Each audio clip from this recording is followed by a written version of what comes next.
All right, so I'm going to make you the host, ma'am. Okay. Okay. I'll make life a lot easier. There you go. And I'm going to mute myself. Heather, you're in charge. Okay, wonderful. Thank you. Yeah. Okay.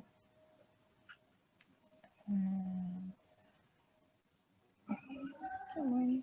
There we go. Yeah, sorry everyone for that brief interruption. Yeah, I'm not sure if it's my computer or just general connection, but it has happened before with my computer. But anyway, everything should be fine. And if it's not, please feel free to interrupt me and tell me that it's not functioning properly. So anyway, thank you, Rod, for my introduction. So today I'm going to be talking to you about basically sort of what I do as part of my job, and that is that I work for the British Museum's Portable Antiquities Scheme, otherwise known as the PAS. So basically, I'm going to talk to you about sort of what we do and what our aims are, and how we contribute quite vastly to the understanding of archaeology in England and Wales, and what we're doing to help sort of preserve archaeology in England and Wales, and how we work very specifically with small finds and very broadly with members of the public as well. So sort of first of all, what is the PS? So essentially, we came into fruition in the late 1990s. This was following the introduction of the 1996 Treasure Act, which I will talk to you about more in a few minutes.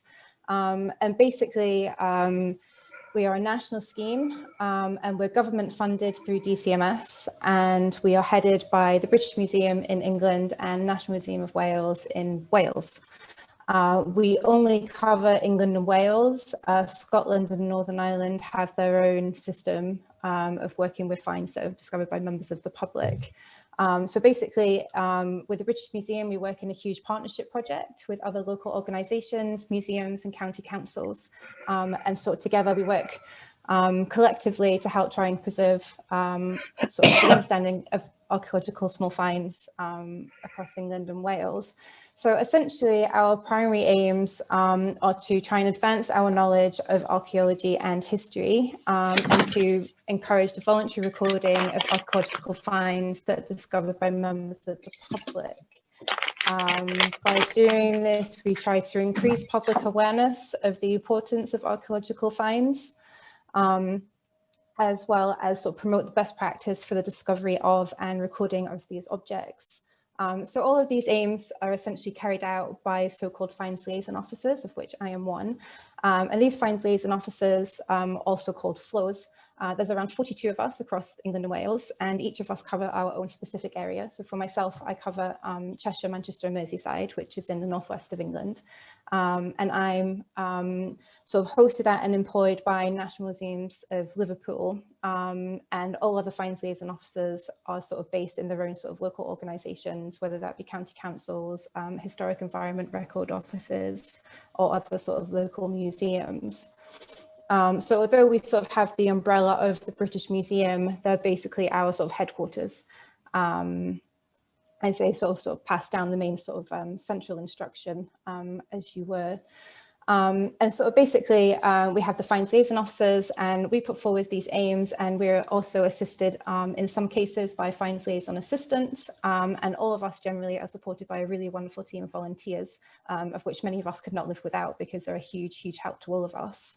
And so sort of, for me, the way that I kind of see my role within the PAS is that it's very much sort of divided into two parts.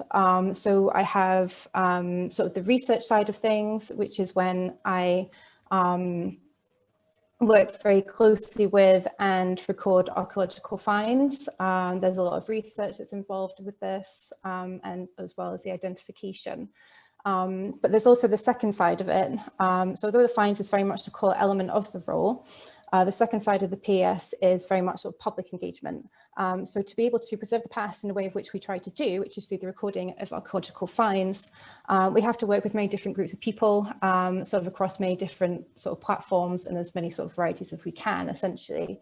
So although we also work with local museums, local heritage organisations and other local professionals and universities, we also work with school groups, the Young Archaeologists Club, which is very popular across the UK, and as well as many other groups. But the biggest group that we do work with are metal detectorists.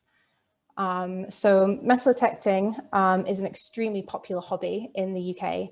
And sort of figures are currently sort of suggesting that there could be as many as 25,000 active metal detectorists. So all of these metal detectorists are potentially finding hundreds of thousands of objects each year.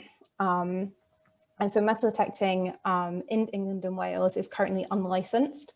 So that means legally anyone can buy a metal detector and they can use it. Although they are able to do that, there are laws around metal detecting which do offer restrictions which all metal detectorists must adhere to. So essentially, one of the laws is that you must report items of potential treasure, which I'll talk about in a few moments. But you also must have the landowner's permission before you start detecting on their land, and it is illegal to detect on sites, scheduled ancient monuments, as well as sites of special scientific interest. To do this is illegal, and you could lead to a prosecution. So essentially, we work very closely with metal detectorists, and so when metal detecting is carried out responsibly, it can be an extremely valuable resource to the archaeological record, and very much will contribute to our shared history and understanding of the past across England and Wales. So we work very closely and reach out to essentially sort of thousands of metal detectorists all the time. I often get emails pretty much every day with inquiries from metal detectorists. And to help with, for them to be responsible, we have our code of practice for responsible metal detecting, which you can see a couple of screenshots of here. And sort of basically we offer advice and tell them sort of their legal responsibilities as well as their moral responsibilities for recording finds. And we tend to reach out to metal detectorists very often in terms of going to their metal detector clubs, as well as other metal detecting events. And by doing this, sort of our primary objective is to try and get metal detectorists to record as many of their finds as possible. And so we also offer further advice in terms of when sort of every so often a metal detectorist could find sort of in situ archaeology, whether that be a hoard or a burial. And our primary advice to them is, of course, leave it alone, contact your local finds liaison officer, and on most occasions, the finds liaison officer will sort of get a team together and we'll go out to the site, we'll assess the situation and potentially excavate the find. And in doing so, by having us excavate it rather than the metal detectorist themselves, who is very often not practiced in the excavation of material. It can be done professionally, and everything can be recorded about the find site. So here on our on the right here, we have a really brilliant example of when we have a really responsible metal detectorist. So this is one of my predecessors, Vanessa Oakden, and she's with the local metal detectorist, Alan Bates. And he was out detecting in Cheshire, and he started coming across some coins, and he started thinking this might be sort of an area of a hoard, a Roman hoard. So he responsibly got in touch with Vanessa, and she organized a team, and together they went out to the site and they found what is now termed as the Knutsford Hoard, which is a collection of around 100 Roman denarii, as well as silver rings and brooches. So as sort of metal detecting is an extremely popular hobby, and even sort of the last 18 months, it's become even more popular sort of with all the various different COVID lockdowns. We need to make sure that we're consistently and continuing to reach out to as many metal detectorists as we can. So a very large part of what we do is talking to metal detectorists and try to get them to record their finds as much as possible. So looking more closely at the finds, I've sort of mentioned them a little bit sort of in passing at the moment, but like I said, it's very much a core element of what we do. Our role is essentially to identify and record these objects. And because we work so closely with metal detectorists, there's very much a sort of misconception that we only record metal finds, but that's very much not the case. We will record any object. The only requisite that we have for them is that they must be chance finds. So no finds sort of essentially discovered through an archaeological excavation will come our way. These are finds that are discovered by chance, and they're discovered by members of the public. We will record objects made of any material, anything from metals, ceramics, glass, lithics, organics. As long as it has that 300-year threshold, we will record it. So essentially any objects from potentially as early as, say, the Upper Paleolithic all the way through to sort of the late 1700s. Although many of the finds that we do record do come from metal detectorists, we often get finds brought into us by people who are in their garden, digging up some flowers, and they found something they were interested in and they wanted to know more about it. And turns out it could be a Neolithic hand axe. That has been known to happen.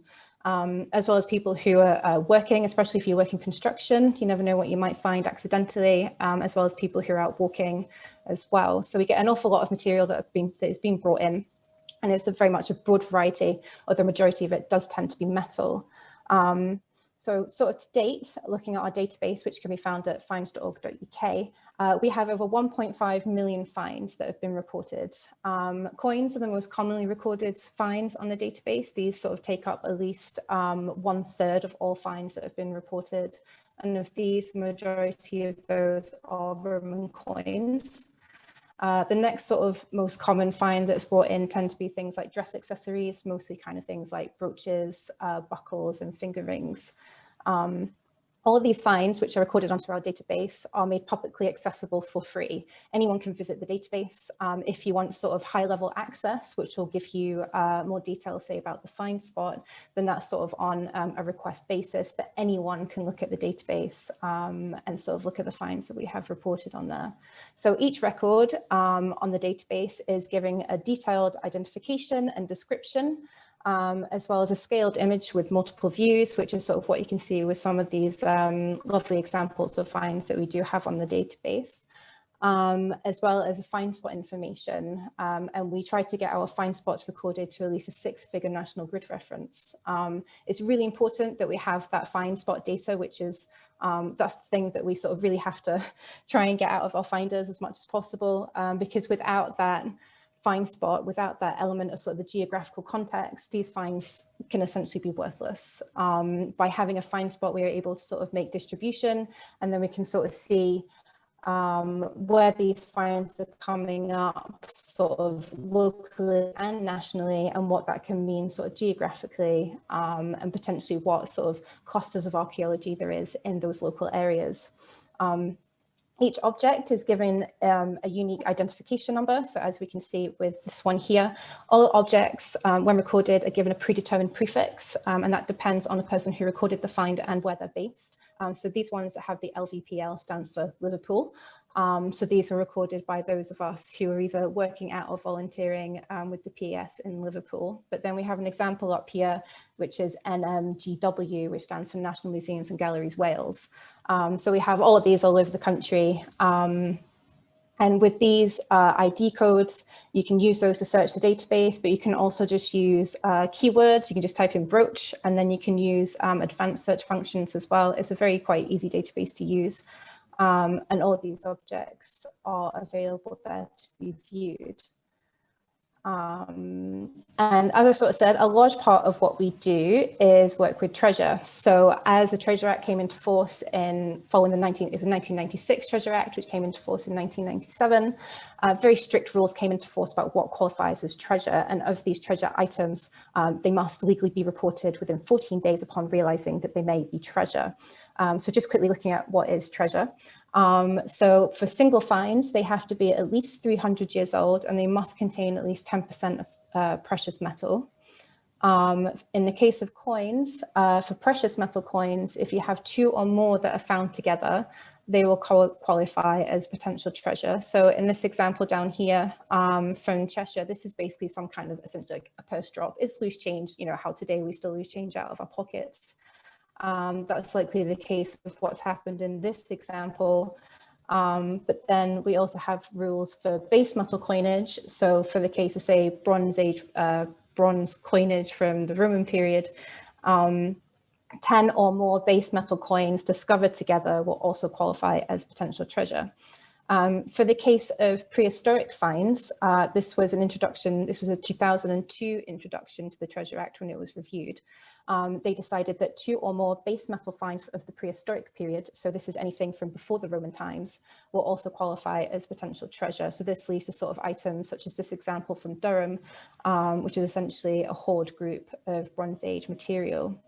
And it's really important to remember that all the objects that are found within sort of the treasure item will qualify as potential treasure. So here we have the Huxley hoard, which was found in Cheshire some time ago now. And with it, we have these lead pieces. Now, although the lead in itself would not qualify as treasure because it does not contain 10% precious metal, it was found with the core of the treasure object, which are these Viking silver bracelets.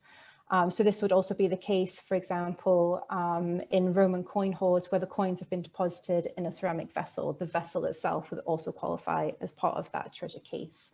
All treasure must be reported, as I said, and this is sort of facilitated through the British Museum and the Portable Antiquities scheme. It is the coroner who decides what qualifies as treasure sort of legally. And each treasure item is given its unique number on top of its PAS database number. And that treasure number will be the year it was found. So for the Poole hoard in Cheshire, it was found in 2016. And it was the 325th treasure find of that year. In recent years, we have had just about over 1,000 treasure cases reported to the PAS each year, and this has been steadily rising for some time. I think last year is a little bit different because of COVID, and there was obviously further restrictions and lockdowns, so that sort of prevented metal detecting, which is our biggest influx for treasure cases. But we do sort of expect that our treasure cases will be going up year on year. So sort of moving on from sort of the more specific of the finds, are sort of looking at sort of what we do with these finds and how it helps in sort of preserving the archaeology of England and Wales. So something that the PES works really hard to achieve is to try and bridge that gap between metal detectorists and archaeologists and try and forge positive relationships between finders and their local museums and other heritage professionals. So it's no secret that many metal detectorists and archaeologists do not get along, and there's been quite a lot of animosity over the years, and in some cases still exists today. But when metal detecting is done responsibly, there's no reason for these frictions to exist, and responsible metal detecting can be incredibly useful for the archaeological record. So one such example where we had a really positive outcome and really positive relationships were built happened in 2019. This is a late Bronze Age sword, which was discovered by Richard Frith, a metal detectorist from Cheshire. Upon finding the sword, he thought it was really quite interesting, and he contacted the finds liaison officer at Liverpool at the time, which was one of my predecessors, Ben Jones. He brought the sword in to show to Ben, and it became immediate that this was a significant find. So it was from that point onwards that they started contacting Bronze Age specialists, and here we have Dr. Matt Knight from the National Museum of Scotland, who is a Bronze Age metal specialist, and he came down from Edinburgh to come and have a look at the sword, and we can see him here with Richard, the metal detectorist who found the sword.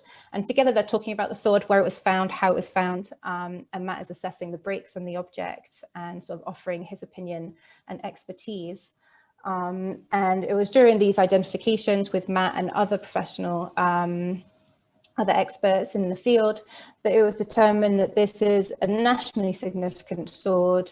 It is a transitional carp's tongue sword, of which only 4 other examples have been found in the UK. So this being a 5th example makes it extremely important, and it's also the most northerly example to be found so far. So during all of these, the research that went into the sword, and sort of contacting of all the experts, the metal detectorist Richard, who was involved with this the whole time, and this helped forge really positive relationships. And from this really positive sort of relationships that were built, he was then, we helped him get in touch with the local museum, which is Congleton Museum, and he very generously donated the sword to the museum. So this nationally important sword has not only been recorded onto the database where everyone can research it and use it, but is now also on public display for everyone to enjoy, and is, essentially helping to preserve our shared heritage. Other things that we sort of help to do through the use of the PES database is that it's a fabulous resource for archaeological research.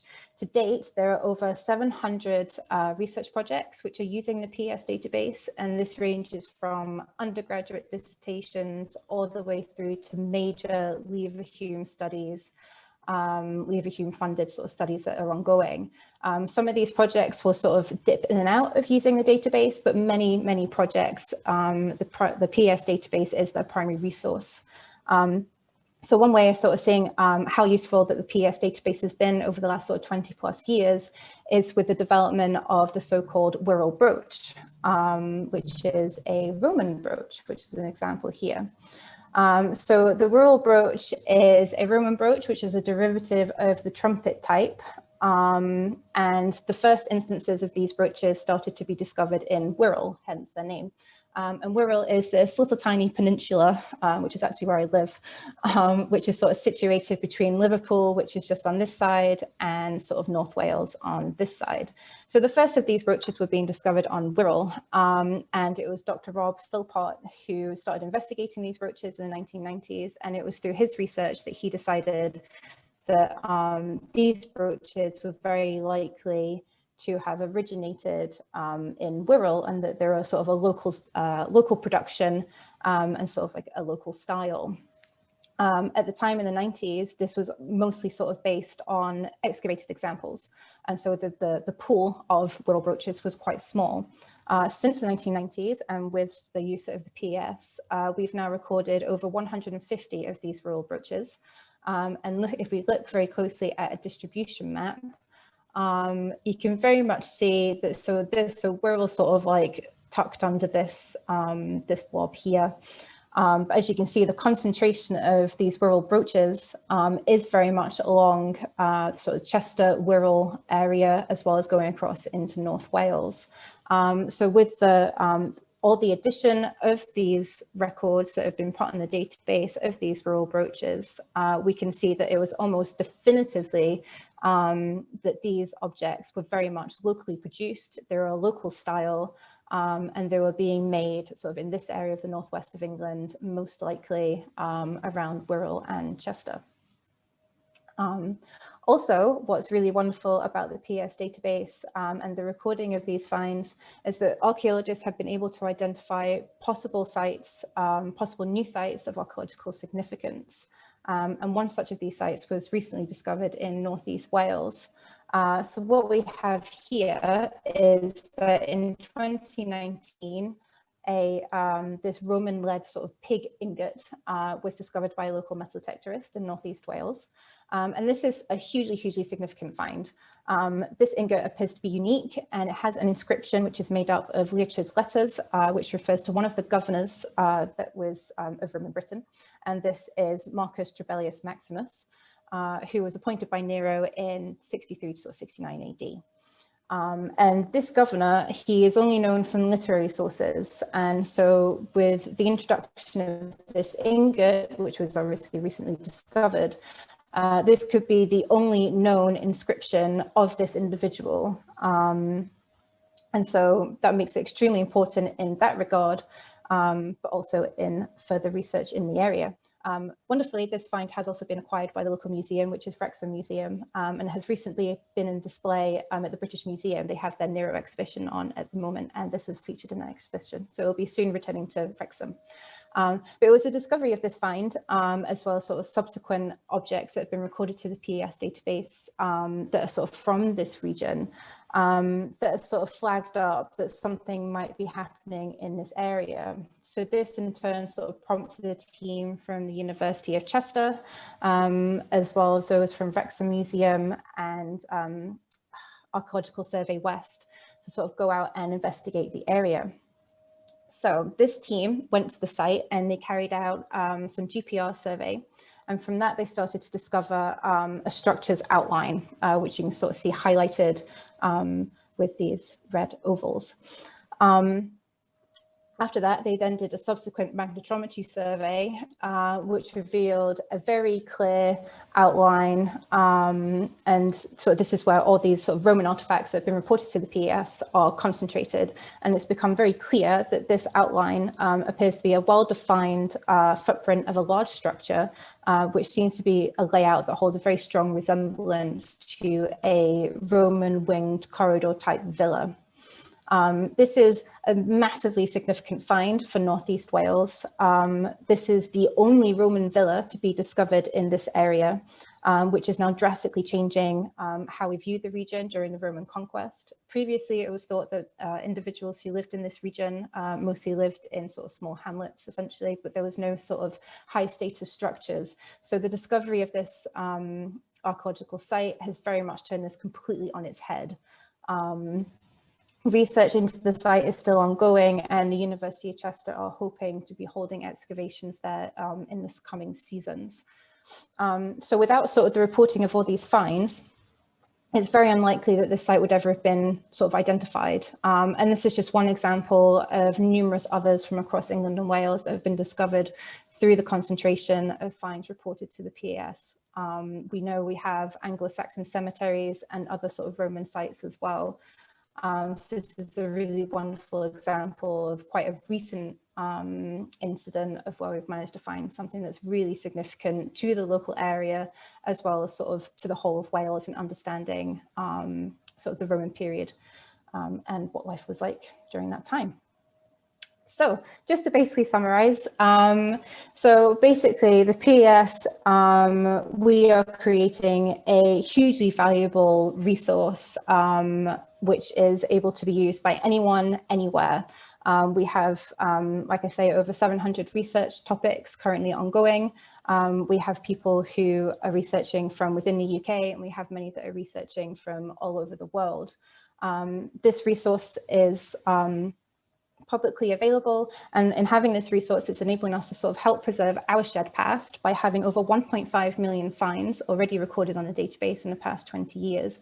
We are saving a huge amount of our history. Without the PAS, these finds will still be being discovered. As I say, many of them are being discovered by metal detectorists. So without the implementation of the PAS, it's very likely that these finds could easily be lost to private collections, and no one would ever know of their existence. So by having the PAS, we are able to record these finds, and more people can learn from them. By doing all of this, and by having really strong relationships with our finders, we are able to sort of build further relationships with local museums and other sort of heritage and archaeological professionals. And in doing so, we're able to encourage finders to donate their finds to local museums, or have museums acquire these objects for their collections. And in doing so, not only do we have the database, which is widely available to everyone, but we also have them in public collections where people can go and physically see the object for research or just for enjoyment. And in doing this, we're able to preserve far more of our local heritage than we would be able to do without the PAS. And by having all of these really strong relationships with our finders, we're able to sort of really push the importance of legal and responsible metal detecting and legal and responsible searching of archaeological finds, which ensures that all of these objects are being found responsibly, and in turn they will very much hopefully be recorded as well with us. So altogether, the PS is basically a really wonderful resource, and we achieve lots of wonderful things through the recording of finds and reaching out with local detecting communities and other finders who are looking for archaeological objects as well. So thank you very much. That was quite a quick introduction to the PS. Everyone is more than welcome to email me. That's my email there. I'm also on Twitter, and you're more than welcome to tweet me as well. But I really encourage all of you to have a look at the PS database, which is at finds.org.uk. It's a fabulous resource full of wonderful, wonderful objects. Like I say, anything from the Upper Paleolithic period all the way through to the 1700s. And there's some really interesting objects on there. So thank you very much for having me, and thank you for listening. Wonderful, wonderful job, Heather. And I'm going to ask you a couple questions. Mm-hmm. One, for those of us Yanks who aren't familiar with English geography, you listed off 3 areas of northwestern England in such a rapid fashion that I'm like, I'm sorry. No, because you're used to them, and so help this simple country lawyer with the pronunciation of those 3 areas. I guess I got Cheshire, but after that, it was a little bit of a, yeah. Sorry. Yeah, so I cover Cheshire, Greater Manchester and Merseyside. So within Merseyside, that's where we have Liverpool, as well as Wirral. When I was discussing the Wirral brooch, that is under Merseyside. Sorry. No. It's we would read and pronounce things different. So I'll just say we have things like that in the state of Washington. Pat has a cabin in Squim, but if you were to see it, you'd say Sequim. So that's the way we kind of do that. I also have two other questions for you, and I'll start, then we'll open it up. Are there times when you're looking at something that you have to remind yourself that, wait, this is real, I'm holding this? And Absolutely. what exactly does that feel like?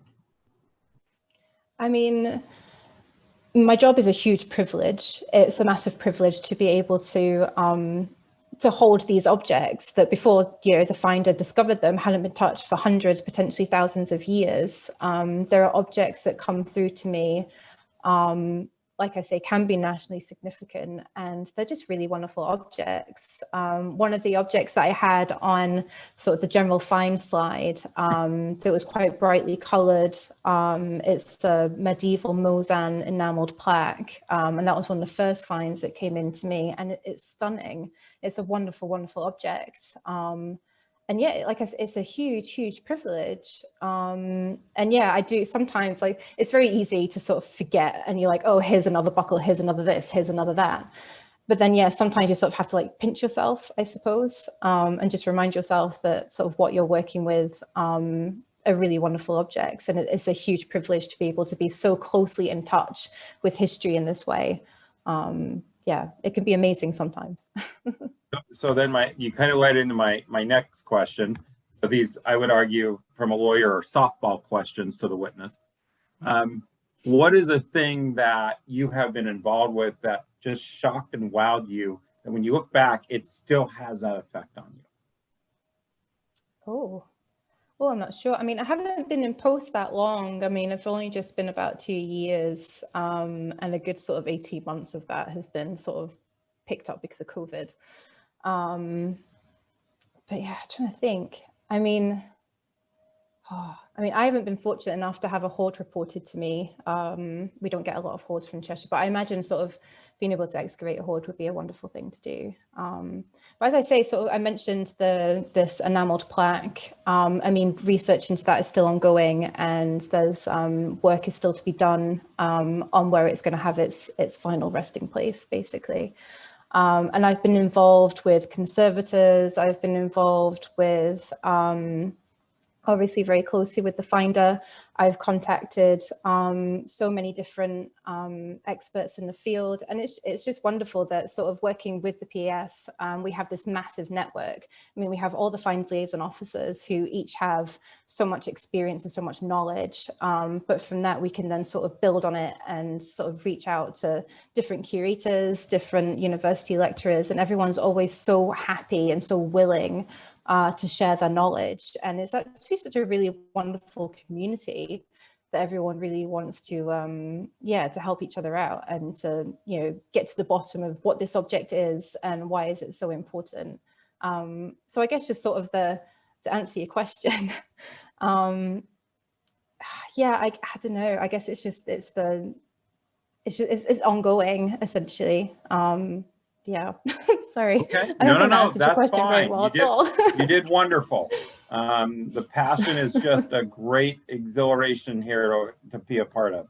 Are there other members who have questions? I'll unmute yourself and go ahead and ask. I'd like to ask, is there a different system if human bones are found? Yes. So should human remains be discovered, the first thing to do is call the Home Office, basically, or potentially the police. So if a metal detectorist were to find a burial that seemed to have human remains, they would most likely call their finds liaison officer, who would then contact the police. A lot of us do have contacts within the police anyway, because heritage crime does happen, unfortunately, with illegal metal detecting. But yeah, the whole regulations go into that. And then there's obviously ethical considerations that we need to have as to whether we continue to excavate the human remains or to leave them where they are. But it does happen on the odd occasion that human remains are discovered. Yeah.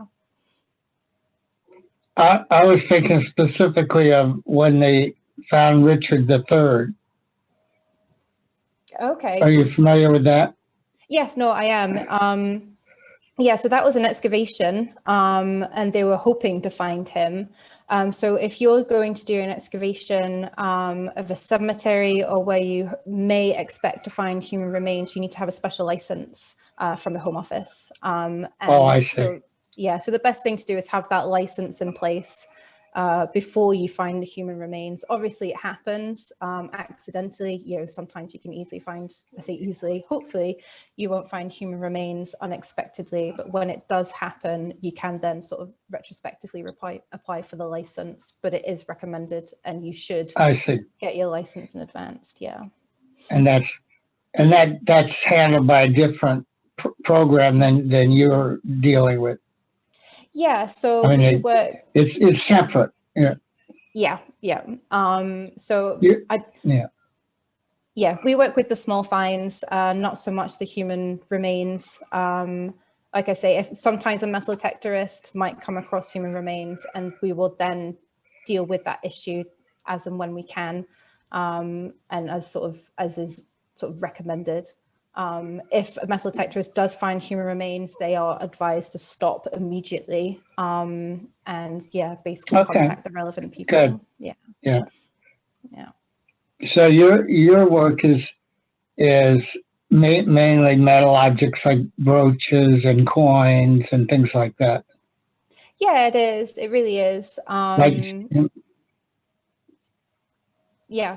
So lots of metal objects come through because, like I say, the majority of people we work with are metal detectorists, but we do also record and work with sort of stone objects and pottery and stuff as well, though that is on a rarer basis. Okay. Yeah. Very good.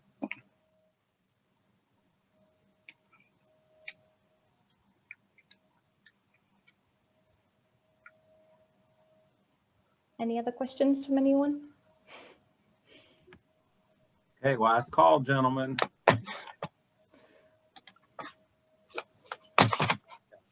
Well, Heather, I'm just going to say thank you so very much. And I found this fascinating. So much so that as we were starting, I realized I did not live stream it to Facebook like I was supposed to. So it starts late there on the Augustan Society. So I'm going to get kind of roasted for the board by the board next week, but that's fine. I'll build character for them.